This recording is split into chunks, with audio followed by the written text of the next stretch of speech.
Kisah wafatnya Maryam, ibunda Nabi Isa alaihi salam.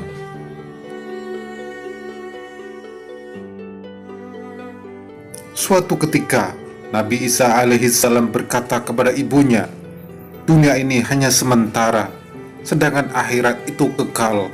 Untuk itu, marilah kita berangkat ke sebuah bukit di Lebanon untuk beribadah kepada Allah dengan puasa di siang hari dan sholat di malam hari. Perbekalan sudah tersedia untuk beliau di sana, berupa daun-daun untuk makanan dan air hujan untuk minumannya." Alkisah, mereka berangkat dan menetap cukup lama di bukit itu.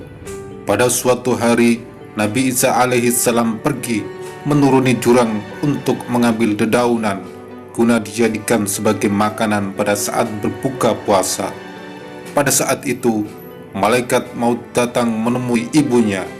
Setelah mengucapkan salam, sang malaikat berkata, "Hai Maryam, yang tekun berpuasa di siang hari dan beribadah di malam hari.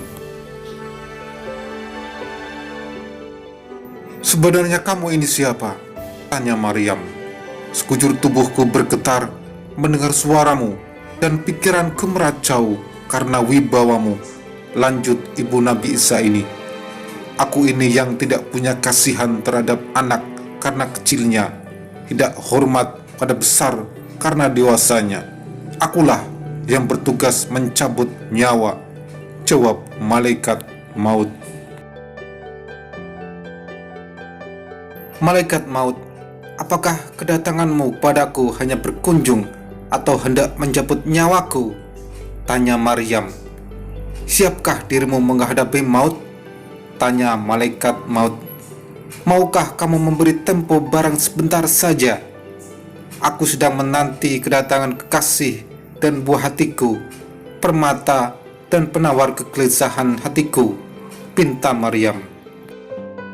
"Semuanya bukan aku yang menentukan. Aku hanya seorang hamba Allah yang diberi tugas. Demi Allah, aku tidak kuasa mencabut nyawa seekor nyamuk pun tanpa seizin Tuhanku. Aku tidak akan menunda sedikit pun untuk mencabut nyawamu di tempat ini," kata malaikat maut menegaskan. "Malaikat maut, kamu telah percaya mengemban tugas. Sekarang laksanakanlah tugasmu itu," sahut Maryam. Malaikat maut pun kemudian mencabut nyawa Maryam. Nabi Isa alaihi salam datang terlambat ke tempat ibunya hingga masuk akhir waktu Isya. Ia datang menaiki bukit dan membawa dedaunan dan kubis di tangannya. Beliau tidak mengetahui kalau ibunya sudah meninggal.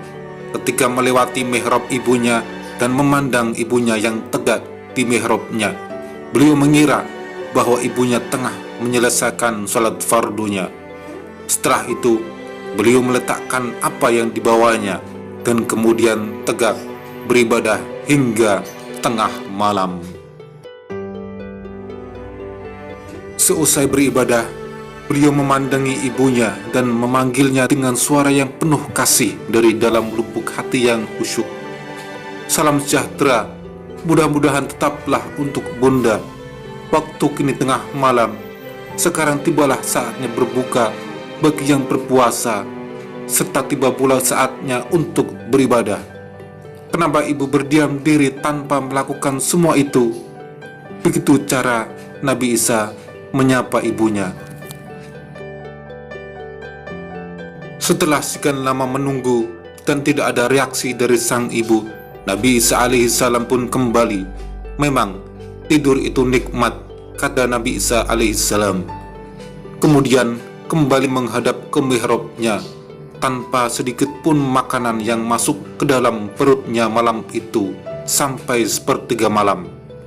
Dengan menunjukkan rasa hormat kepada ibunya, beliau pun memanggil lagi ibunya dengan suara yang penuh kasih. "Salam sejahtera tetaplah kepada Bunda."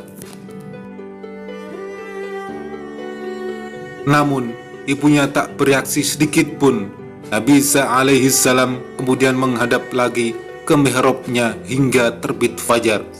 Kemudian beliau letakkan pipinya pada pipi dan mulut ibunya. Beliau pun memanggil seraya menangis, "Salam sejahtera tetaplah terhatur untuk bunda. Waktu malam telah lewat, kini waktu siang menghampiri kita untuk melaksanakan ibadah sholat kepada Tuhan yang Maha Pemurah." Melihat kejadian itu, para malaikat dan jin menangis. Bukit-bukit di sekitarnya bergema. Melihat hal itu, Allah lalu menguji para malaikat. "Mengapa kalian menangis?" tanya Allah. "Ya Allah, Engkau Maha mengetahui," jawab para malaikat. Kemudian Allah berfirman, "Sungguh Aku Maha mengetahui lagi Maha penyayang." Tiba-tiba ada suara, "Isa, angkatlah kepalamu. Ibumu sekarang telah wafat dan Allah memberimu pahala yang besar." Nabi Isa alaihissalam pun mengangkat kepalanya sambil menangis terisak. "Siapakah yang akan menyertaiku pada saat sunyi dan sendirian? Siapakah yang akan menghiburku di perantauan ini? Siapa pula yang akan membantuku dalam beribadah?" kata Isa ketika itu. Kemudian Allah menyampaikan wahyu pada bukit untuk menasihatinya. "Isa, apa yang kamu risaukan? Tidak inginkah kamu jika Allah yang akan menjadi penghiburmu?" Kemudian beliau pun turun dari bukit menuju sebuah perkampungan Bani Israel. Sesudah menyampaikan salam, beliau menjumpai mereka.